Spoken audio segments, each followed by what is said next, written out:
There's a balance to strike between functionality and aesthetics, for sure, and I appreciate that. I think the examples you gave of how, in a linear fashion, architecture has been quite different when you look at location to location.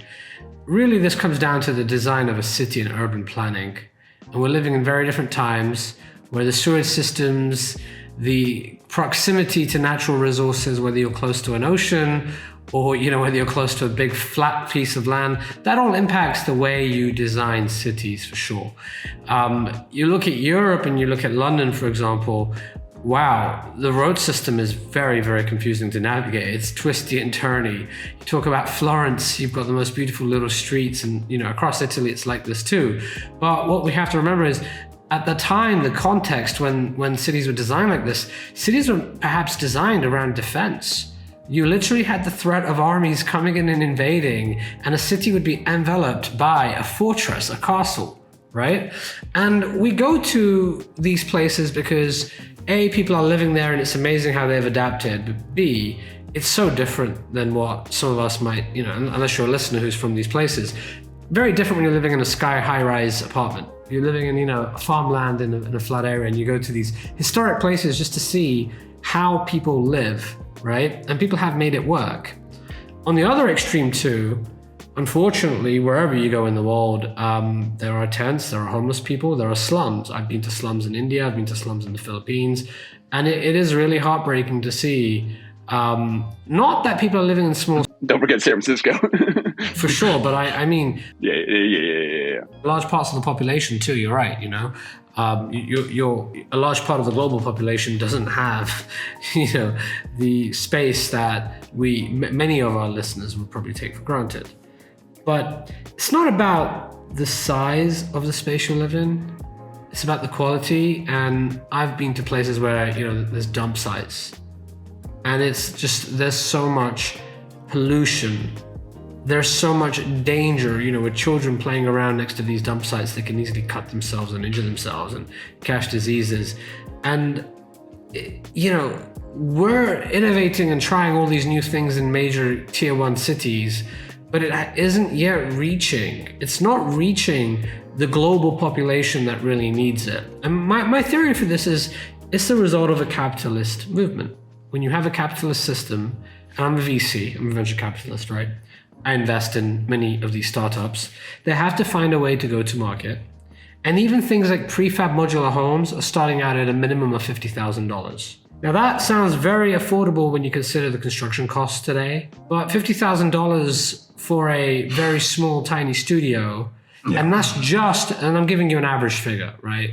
The actual manufacturing price could be a lot less, maybe 30,000, but these companies need to have a margin. So I'm throwing 50,000 out there because that's the number I hear most often. And I've talked to maybe 20 different companies that are in the space, right?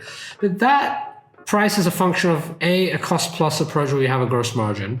B, there's a market here in corporate America. There's a market here for institutional hedge funds and private equity funds to take this, buy plots of land and dump them everywhere and sell them to the Department of Defense and sell them to cities, right?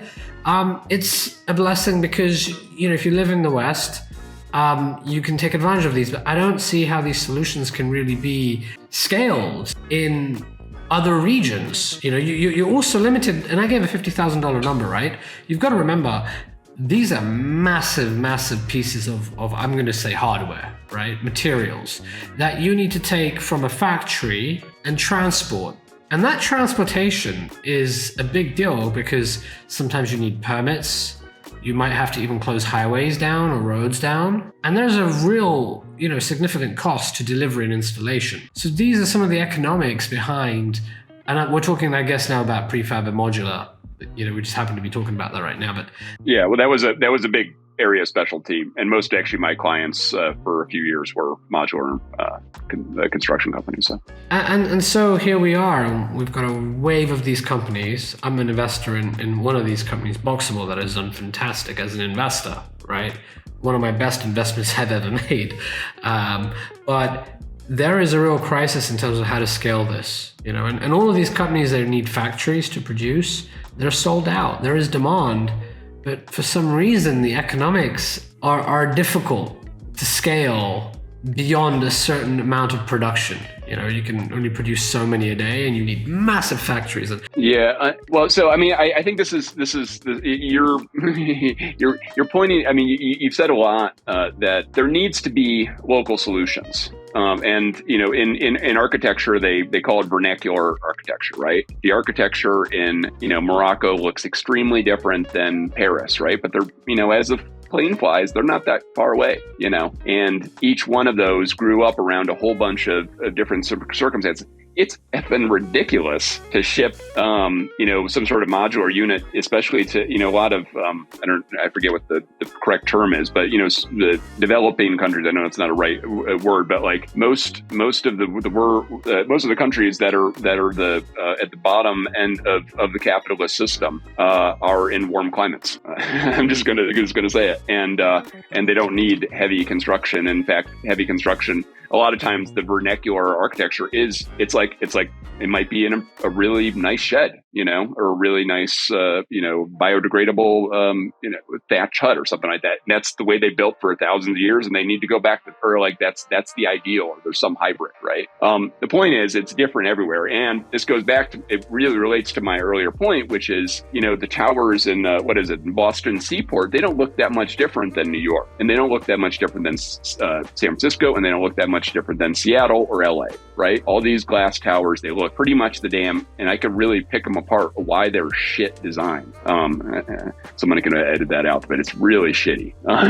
I mean, in terms of performance, in terms of what, and this is like relates to some of the PropTech stuff, is like, you're having like building efficiency add-on tech layers for an inherently inefficient design. If you just started with the good design, you wouldn't need the fix. You know what I'm saying? So really starting with that elemental, the elemental kind of what's the platonic housing unit. But that's gonna really be different from. And the difference is generally why capital markets don't invest in anything. They don't invest in anything innovative, And so micro apartments became, and I know I think you've had some co-living people, and I was deeply deeply involved with the co-living world.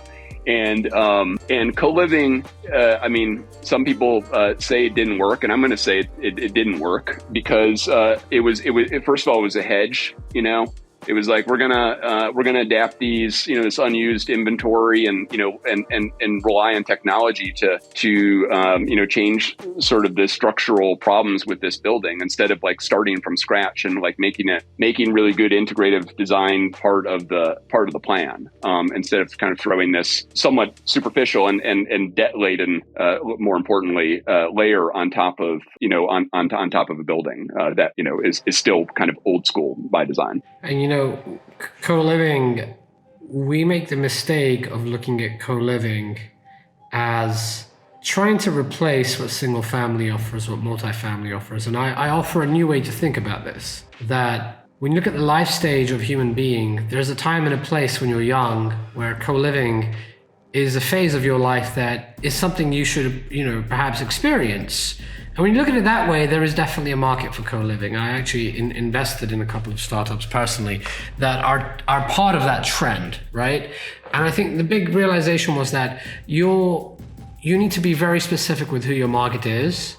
And in major urban areas, there is a market for co-living. And really, some people would say, look, it's just taking a hostel and upgrading it. And then that's true. Hostels make a lot of money.